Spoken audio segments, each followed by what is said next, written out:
I need guidance. I need to guide my mouth, guide my words out of my mouth, guide my footstep, God. You know, guide me.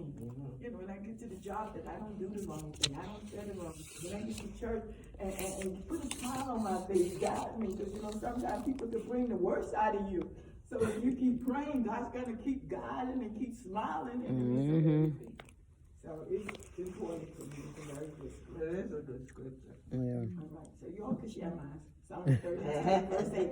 And then the next verse tell you about the mule and the horse and how you have to hold his mouth in with bits and everything. And, you know, you just want to you don't want to be like a mule or a horse and all that kind of stuff. You want to be led by God. Amen. Okay. Next. I like the 23rd Psalm because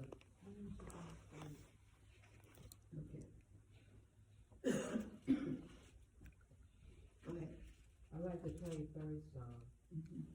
The Lord is my shepherd, I shall not want. 5 minutes.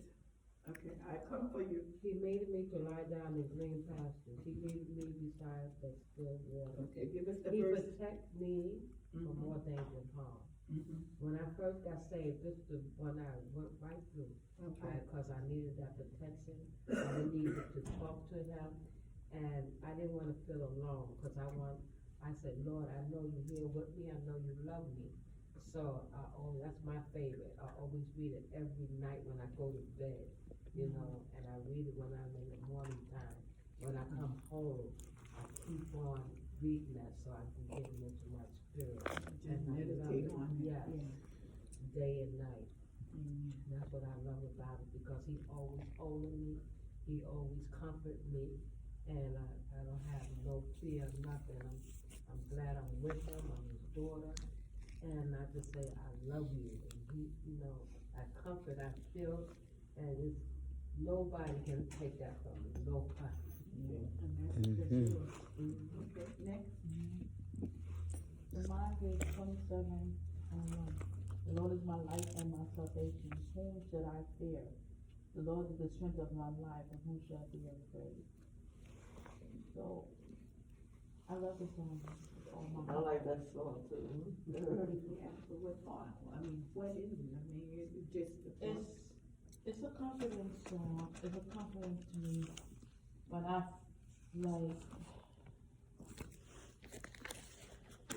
feel afraid or feel afraid of anything, or I feel like anybody's coming against me, or just because this song comfort me.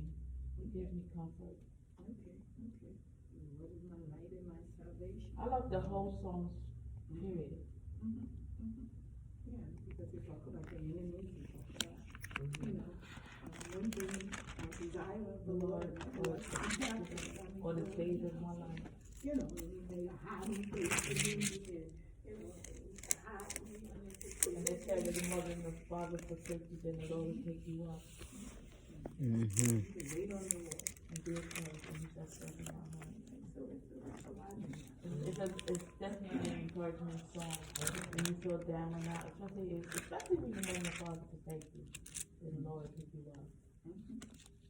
If He would never leave you nor forsake you, that was His promise, that He's always there to the end.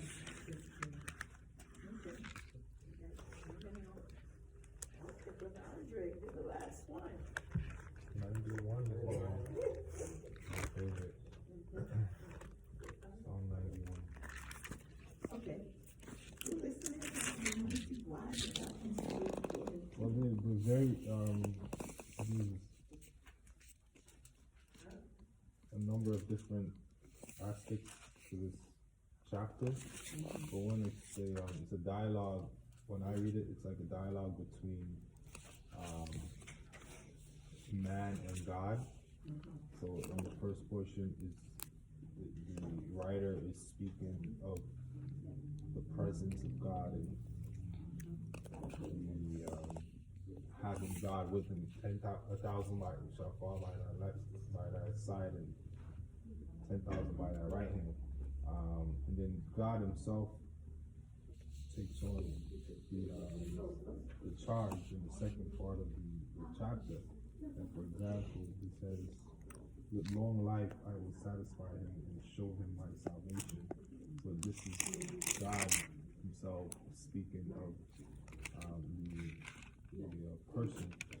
But the number one verse is you know, it says a lot. It's he that dwelleth in the secret place of the Most High shall abide under the shadows of the Almighty. And I interpret that as walking in oneness with God. No matter where you are, He casts a shadow over you, and His shadow is what protects you from the foul of the air. Any adversarial challenges or anything that might come up against you, once you're in a secret place, once you have found yourself in that secret place, you're always under His protection. And it's a secret place, and it's telling you to dwell there. He that dwelleth, so it's not a place you come and visit. A dwelling place, it's a habitation. So you want to be in a place where God and you're habitating with Him.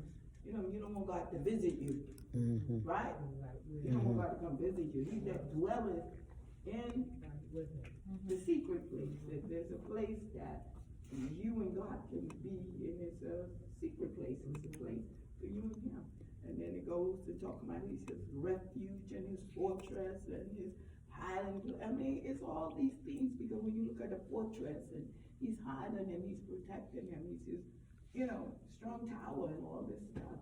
And that's a very good song. And because all of them that you said, they're all good. Because you know, it's just what you need at the right time. Let's look at Proverbs now. Which Proverbs you all, your Proverbs that you like to, huh? I see Proverbs 8. Okay. I hope you all know Proverbs, man. Don't tell me, because you need wisdom. I always tell you all, I tell my other class, I read the Proverbs every day. Because the Bible says, any man lack wisdom, let him ask of God. And when you begin to look at the book of Proverbs, Proverbs is known as the book of wisdom. Wisdom. You know, he gives you contrast. He tells you about the righteous man. Like she said in Psalms 1:1, blessed is the man that walketh not in the counsel of the ungodly. Blessed is this. And he tell you both parts and everything. The steps of a good man is ordered by the Lord. You know, and you see, it's like you got to look at the proverb, and it give you wisdom. So any of you like wisdom, the Bible says, let them ask of God, who will give it to you. So when you read the book of wisdom, read a proverb every day. You have 31 proverbs. There's 31 days in this month. So you can read one every day wisely. And the opposite of wisdom is what? You're either wise or you what? A fool. Okay? It's foolishness or wisdom. Okay, flowers, you know, I'm just telling you the truth. Yeah. So that's how God look at us. Either you're wise or you're foolish. Okay? Okay, go ahead. Let's So see. mine is Proverbs 3:5-6. Okay, trust in the Lord with all thy heart, and lean not into thy own understanding. In all thy ways acknowledge him, and he shall direct thy path. It's a good one. So you do that before at all times. So this way when you begin to pray, you know that where you are, God is leading you, He's guiding you. Okay, so don't leave your house without praying for that protection. Which one is that one? Proverbs 3. 3:5-6. Okay, I So got trust in the Lord with all your heart. Lean not to your own understanding. I got Proverbs 3:1-2. My son, do not forget my teaching, for they will prolong your life many years and bring peace and prosperity. All right. All right. That means that you follow the instruction God gave you, the word. And who was Solomon's father? David. All right. Okay. What was yours again? Who was Solomon's 3. mother? Bathsheba. Remember that? Yes, Yeah, I she told was. you all that, so I know that's No, I no didn't. surprise. No, that's what she said. I know, everybody knows it. I didn't do that. I said, everybody knows it, so everybody better know it too. Everybody probably better know it. Ephesians 5 and 6. Okay, because I know one time I didn't know it. And I was a teacher, and I went somewhere, and they was teaching about him, and they was talking about Bathsheba and all of this and that. But I never put Bathsheba to Solomon, because you always knew that Solomon was such a wise son and everything, and we always said, over Bathsheba head was a little whore, a little tramp, and David went into her, and it wasn't like I hadn't studied to know that he went into her, she would go into him. And her life and everything changed because she loved her husband. And if the reason I said it, if you read her story of what happened to her husband when he got killed and David killed the man, she cried. She moaned for her husband. And David went to comfort her and took her as his wife. But, but I had never put it in my mind that Bathsheba was his mother. And like I said, I was a teacher. It's like it just hit me. Because there's something you know, but you don't know. And when you hear it, it just wow. Okay. And and that's why I always ask people a trick question like that. Because sometimes we just don't know. And then we know, but we don't know. But then that brings light to it. Okay, who else? And speaking of mother and Son. I don't use that word, but yes, I discovered that Boaz's mother is Rahab, who was saved by Joshua because of her actions of hiding the two spies. She gave birth to Boaz. Wow, I didn't know that either. See, you'll be surprised. You'll be surprised when you read the book of Joshua, and you'll find out that those spies that Rahab hid, one of them she married. Yeah. Wow. She hid the spy. And even though she was a harlot, and the Bible tells you she was a harlot, so we don't ever just, this and that. She was really, had a business. She had a house, and the house was on the wall. So when the people came, they went to the harlot house. So that's when the king and everything came looking for the spies, whose house they went to. Because she was, every stranger that came into town.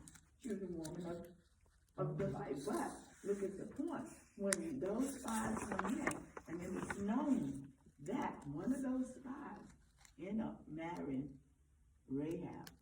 And like you said, she could receive. So, she's in the genealogy. So, even though we said that she could be a bad character, that's why don't count nobody out. That's right. Because if our story was to be told, we was worse than Rahab. Okay? There's things that we did that we wasn't even pleased, but thank God for the blood. Okay? So that's a good story. Anybody else? Proverbs 1:1. The Proverbs of Solomon, the son of David, king of Israel, Isaac. To know wisdom is instruction to preserve the word of understanding. To receive the instruction of wisdom, justice, judgment, and equity.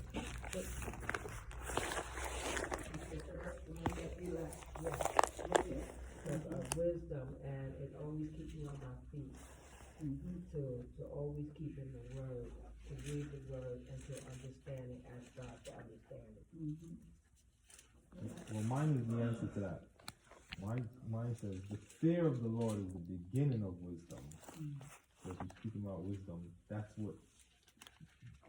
where this wisdom begins, right? The fear of the Lord. And the knowledge of the holy is understanding.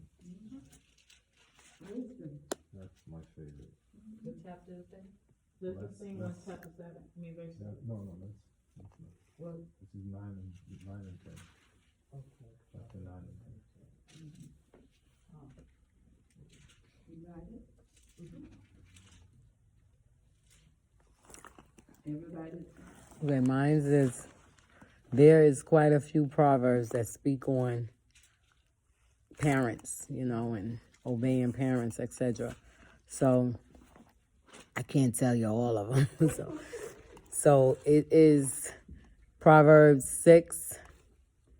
And being that I'm married, and I'm married at a very young age, you know, and going through the word, it speaks different chapters and tells you about marriage. So within this chapter of Proverbs, and verse 20 speaks of warning against adultery. So therefore, you know, and I'm not speaking of me committing it. I'm just saying the first verse of 20, it says, it's this Proverbs 6 and 20th verse, my son, so I put daughter there, keep thy father's commandment and forsake not the law of thy mother. Bind them continuously upon thine heart and tie them about thy neck. When thou goest, it shall lead thee. When thou sleepeth, it shall keep thee. And when thou awaketh, it shall talk with thee. So those particular verses helps, you know, it continues to do something within my spirit as being married, having children. We started out together and then we separated, so I had to raise them by myself. So therefore, what I was taught, you know, as it says to, when thou goest, it shall lead thee. So these things that was taught to me from my parents, you know, which my grandmother raised me. So it allowed me to be able to take it through all the way to my children. They're bigger now, you know, and I'm now raising grandchildren and passing it on. So this does help a lot. And it says when you sleep, you know, you tie it around your neck and you keep it. And when you wake, it'll talk to you. It's true, you know. These things that you learn, you know, growing up, especially if you have good teaching, especially biblical teaching, you know, not to knock a parent that does teach because they, you know, everybody don't know Christ. But those biblical teachings, you know, it stays in your head and it comes to pass. That's what counts. That what is said comes to pass. You get to see it being lived out. So, right. Maybe he should go when they get old, they not depart from him. So the thing is to Exactly. train them. Train them, They that's might right. go astray, but the word that you put in them will be living is gonna bring them back on track. Exactly. So that's why the word got to Exactly. be given to them. If you don't give the kids the word, they don't have nothing to bounce back to. That's right. If you give them the word is there. Yep. Yeah, and just like it says, train them up. And I always say to my children when I be talking to them, I said the word says, I said this is something I have to do because the word does say that I must train you in the way. I say when you are old, you will not depart. I let them know it doesn't